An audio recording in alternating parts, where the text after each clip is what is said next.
Assalamualaikum warahmatullahi wabarakatuh. Alhamdulillah, Allahumma salli wa sallim ala rasulillah wa ala alihi wa ashabihi wa man tabi'ah. Puji syukur pada Allah Azza wa Jalla, selawat dan salam pada Rasulullah Muhammad sallallahu alaihi wasallam. Yang kami hormati semua jajaran Rektorat IAIN Lux Mawai dan juga kepada adik-adik dari kepanitiaan program pengenalan budaya akademik kemahasiswaan atau PBAK tahun 2020 IAIN Lux Mawai. Terima kasih kami ucapkan pada adik-adik panitia yang telah memohon kesediaan kami pada program kegiatan ini sebagai program akademik, dalam hal ini untuk memberikan sedikit sharing materi tentang moderasi beragama. Kita tahu bahwa istilah moderasi ini adalah istilah wasatiyah, istilah pertengahan, artinya moderat, di mana agama ini bisa mengcover semua persoalan, bisa menyatukan semua rentang waktu dan zaman. Jadi moderasi beragama artinya agama kita, agama Islam, ini adalah agama yang memiliki kaidah-kaidah moderasi sesuai dengan kaidah-kaidah agama itu sendiri. Agama kita Islam adalah agama bicara masa lampau, bicara masa kini, dan bicara masa yang akan datang. Karena itulah kita melihat di dalam teks-teks Al-Quran itu moderasi beragama itu sangat terlihat dari banyaknya ayat-ayat dan variasi ayat-ayat Al-Quran yang bukan hanya bicara tentang hubungan kita dengan Allah, bukan juga hanya berhubungan kita dengan manusia, tetapi sangat kompleks dan sangat lengkap. Di sana ada hablum minallah, hubungan kita manusia dengan Allah dalam berbagai aktivitas ibadah kita, dan juga ada hubungan dengan manusia disebut ibadah sosial ataupun hablum minan nas. Ini pun sangat banyak dibahas dalam Al-Quran. Tidak juga sebatas itu, tapi juga ada hablum minal bi'ah, hubungan diagonal, hubungan kita dengan alam sekitar, hubungan kita dengan lingkungan hidup. Maka agama kita Islam ini adalah memiliki kaidah-kaidah moderasi. Di dalam kehidupan kita secara beragama, kita tidak hanya diatur di dalam Al-Quran, yaitu mekanisme hidup intern umat beragama. Tidak hanya itu, tetapi juga eksternal hubungan kita dengan agama yang lain. Sehingga kita mengenal istilah kerukunan antar umat beragama, kerukunan inter umat beragama, kerukunan sesama umat beragama, dan kerukunan seagama. Di sini terlihat suatu moderasi.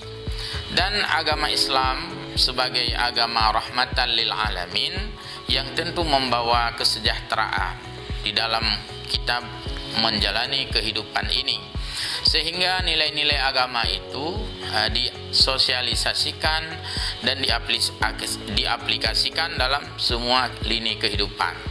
Karena itulah maka agama mengatur semua lini itu. Al-Quranul Karim yang jumlah ayatnya sekian, jumlah juznya itu sekian, itu sudah merupakan totalitas dari seluruh hubungan itu. Satu segi Al-Quran membahas tentang hukum-hukum pengenalan Allah yang kita sebut dengan hukum ilmu tauhid atau ilmu aqidah, ilmu usuluddin, atau dalam bahasa lain adalah tentang ilmu kalam atau teologi. Ini menunjukkan bahwa manusia punya hubungan dengan Allah untuk mengenal Allah, dan itu adalah satu dimensi ketauhidan. Al-Quran juga yang kedua membicarakan hubungan kita teknis atau cara operasional beribadah, sehingga di sini diatur bagaimana pemahaman kita terhadap syariat atau ilmu fiqih. Bagaimana cara kita ibadah itu diatur, bahkan cara-cara yang sah ibadah, batal ibadah, kewajiban-kewajiban ibadah, waktu beribadah, dan semuanya itu juga diatur di dalam Al-Quran secara global. Sedangkan teknis-teknis pelaksanaannya itu dirincikan oleh Nabi, sehingga dasar hukum nanti ada Al-Quran, ada As-Sunnah, ada Ijma', dan juga ada Qiyas. Satu dimensi lagi yang juga sangat penting dan selaras adalah dimensi moralitas, dimensi akhlak. Dalam akhlak ini yang dalam bahasa agama disebut dengan segmen tasawuf, di sini membicarakan tentang moralitas. Orang yang sudah baik ibadah pun mesti memiliki sikap yang sangat baik. Orang yang sudah rajin beribadah pun diatur sikapnya itu sebagai seorang mukmin. Kita sesama Islam pun ada moralitas, bahkan dengan hubungan luar agama pun, eksternal umat beragama pun juga ada tata cara pergaulan yang diatur di dalam kehidupan kita. Maka moderasi beragama ini tidak kita jadikan agama ini sebagai satu halangan atau satu yang membatasi gerak kita, karena zaman ini terus berkembang dan terus berputar yang tidak bisa dihentikan oleh satu waktu sekalipun, sehingga kemajuan zaman ini juga tidak menjadikan persoalan dan tersendatnya kita beragama. Jadi agama kita Islam senantiasa selaras dengan perkembangan zaman. Hanya saja dibutuhkan pola pikir atau mindset yang sesuai dengan zaman itu pun tidak boleh melanggar atau menentang konsep-konsep utama yang dalam bahasa agama disebut dengan usul. Jadi usul adalah kerangka inti, sedangkan furu' itu adalah teknis, cabang-cabangnya di sana ada kemaslahatannya, ada juknisnya. Ini tentu saja dia akan selalu sesuai dengan perkembangan zaman. Tapi kalau yang sifatnya usul, ini mesti berpaku pada teks-teks keagamaan. Karena itulah mahasiswa sekalian berbahagia, apalagi ini di lembaga IAIN, Institut Agama Islam Negeri, kita mesti mengembangkan pola pikir kita yang integral antara ilmu agama ini dengan ilmu-ilmu yang lain. Sebab ilmu itu pada prinsipnya adalah tidak ada istilah dikotomi atau pemisahan. Ilmu itu menyatu, semuanya itu adalah ilmu Allah. Ketika kita belajar laut, itu adalah laut itu diciptakan Allah. Jadi laut itu Allah yang ciptakan. Maka belajar ilmu kelautan sama dengan belajar ilmu Allah.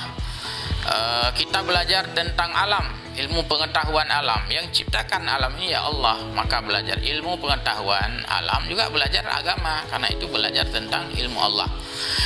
Kita ada orang-orang bertani, bercocok tanam, sehingga lahirlah ilmu pertanian misalnya. Maka kita belajar ilmu pertanian juga belajar ilmu Allah, karena Allah yang menghidupkan pertanian itu dan sebagainya. Sehingga moderasi beragama ini menjadikan agama sebagai penentram kehidupan, dan kita sama sekali tidak ingin dituding oleh pihak-pihak lain yang menganggap bahwa agama sebagai hambatan untuk memajukan sebuah bangsa. Itu kita tolak betul-betul tuh. Justru dengan belajar agama maka kita hidup dalam bingkai moderasi. Bahkan kalau kita jauhkan agama lah, kita tidak mendapatkan yang namanya moderasi. Apalagi dalam agama kita Islam yang sangat luas sekali, yang sangat tinggi. Al-Islamu ya'lu wa la yu'la alaih. Tidak mungkin pola-pola agama ini akan menghambat kemajuan. Bahkan justru dengan agama inilah kita mendapatkan sebuah model yang disebut dengan moderasi beragama. Satu sisi kita terpaut dengan teks-teks keagamaan. Ada teks Al-Quran di sana, ada teks hadis, ada nas, kitab-kitab yang ditulis oleh para ulama.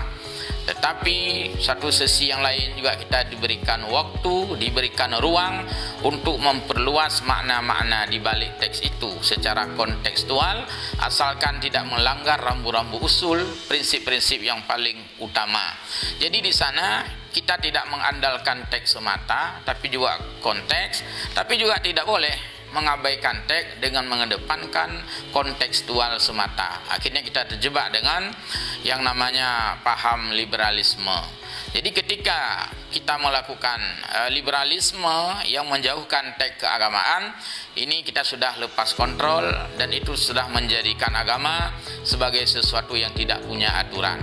Dan walaupun kita ikuti aturan beragama pun, agama tentu saja tidak membuat ruang kita sempit, malah memperluas jangkauan kita, tetapi selalu ada di dalam garisnya, di dalam lane-nya. Kita bisa di dalam lane, ya inland, bisa juga online, tapi yang jangan offline. Nah, ini yang kita harapkan. Maka pada adik-adik melalui program PBAK ini, kami berharap ini menjadi awal daripada semangat untuk menjadi intelektual Muslim yang dicetak di IAIN Lux Mame yang kita cintai ini. Terakhir, sehubungan dengan suasana COVID-19 ini, kita tetap salah satu ciri kita moderasi beragama adalah taat kepada pemimpin, dalam artian loyal patuh terhadap aturan yang dibuat demi kemaslahatan, antara lain menyangkut dengan prokes, prosedur kesehatan, yaitu kita memakai masker supaya tidak mudarat orang lain di samping kita, juga orang lain tidak memberi mudarat kepada kita. La darara wa la dirar, tidak membahayakan orang dan orang tidak membahayakan kita. Jadi kita pakai masker. Yang kedua, kita selalu mencuci tangan. Paling kita orang Islam memang selalu rutin dengan kita berwudu, insyaallah mudah-mudahan kuman tidak sempat hinggap di tangan kita. Dan yang ketiga, selalu menjaga jarak sesuai dengan tempat keadaan yang kita berada pada saat itu. Jadi dengan 3 item prosedur kesehatan ini, mudah-mudahan ini bahagian daripada upaya pencegahan, upaya preventif, ihtiyat, kehati-hatian, yang selanjutnya barulah kita bertawakal, berserah diri pada Allah Subhanahu wa taala. Semoga wabah atau pandemi Corona-19 ini kiranya cepat dijauhkan, diangkat oleh Allah Subhanahu wa taala.